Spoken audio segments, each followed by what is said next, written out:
Bienvenidos a un nuevo episodio de Duendes y otras hierbas. Hoy nos sumergiremos en el legado de Jacob y Wilhelm Grimm, dos hermanos que hace más de 200 años emprendieron una misión tan fantástica como las historias que recopilaron. Ellos se dieron cuenta de que muchas leyendas y cuentos populares que las generaciones contaban de boca en boca estaban en peligro de desaparecer. ¿Cómo harían ellos para preservar este mundo mágico en una época sin tecnología y sin grabadoras? Pensemos un poco en ese contexto. Estamos hablando de principios del siglo XIX en Alemania, donde la gente comenzaba a alejarse de los relatos de sus antepasados, y muchos cuentos empezaban a ser olvidados. Sin embargo, estos relatos tenían enseñanzas profundas y detalles que dibujaban una imagen precisa de la sociedad y de sus temores. Los hermanos Grimm sabían que los cuentos encerraban algo más. Eran una ventana a la cultura, a los miedos y deseos de la gente. Así que se lanzaron a recoger esas historias antes de que se perdieran. Y no se trataba de cuentos suaves, ¿verdad, Fito? Estas historias no eran los relatos edulcorados que solemos ver hoy en día. Los hermanos Grimm querían mantener la crudeza de los cuentos, incluyendo las partes más oscuras y perturbadoras. Blancanieves, por ejemplo, no es solo la historia de una chica inocente, sino un relato sobre celos y venganza, en el que la malvada madrastra recibe un castigo que hoy nos parecería brutal. Claro, Catita. Blancanieves, Rumpelstiltskin, Caperucita Roja. Todos estos relatos conservan un mensaje y una estructura que, si bien pueden parecer duros, tenían un propósito: transmitir valores y advertencias a través de historias dramáticas. Los Grimm no estaban interesados en suavizar los relatos, pues querían que fuesen fieles a la tradición oral. Estos cuentos reflejan lo que se pensaba en aquel entonces y cómo veían al mundo. Es fascinante. Y aunque estos relatos a veces incluyan castigos o temas que ahora nos parecen fuertes, también tienen un mensaje universal. Las historias sobre ayudar a los demás, como en La Oca de Oro, o sobre la humildad, como en El Agua de la Vida, siguen resonando hoy. ¿Qué piensas de esto, Fito? Pienso que los cuentos de los Grimm nos hablan del valor de las buenas acciones. En La Oca de Oro, por ejemplo, el hermano menor, que es despreciado por todos, ayuda a un mendigo y recibe una recompensa mágica que cambia su vida. Así, nos enseñan que la bondad es una fuerza que, aunque no siempre se valore de inmediato, tiene un impacto duradero. Y algo interesante es cómo estos cuentos también tenían un lado oscuro que generaba respeto. Personajes como duendes, hadas y enanos no siempre son benévolos.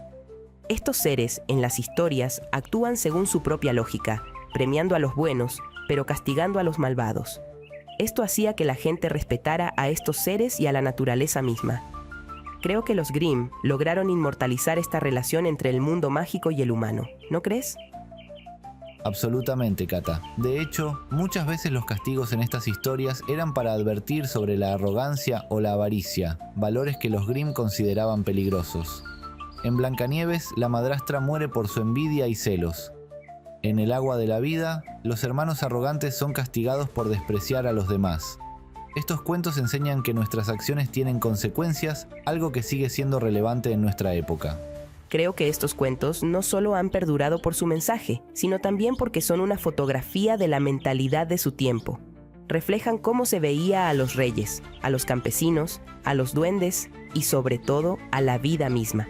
Si hoy nos detenemos a leer los relatos de los hermanos Grimm en su versión original, descubriremos un mundo que, aunque lejano, nos deja enseñanzas para la vida actual. Y eso es lo hermoso de los cuentos de los Grimm, Cata.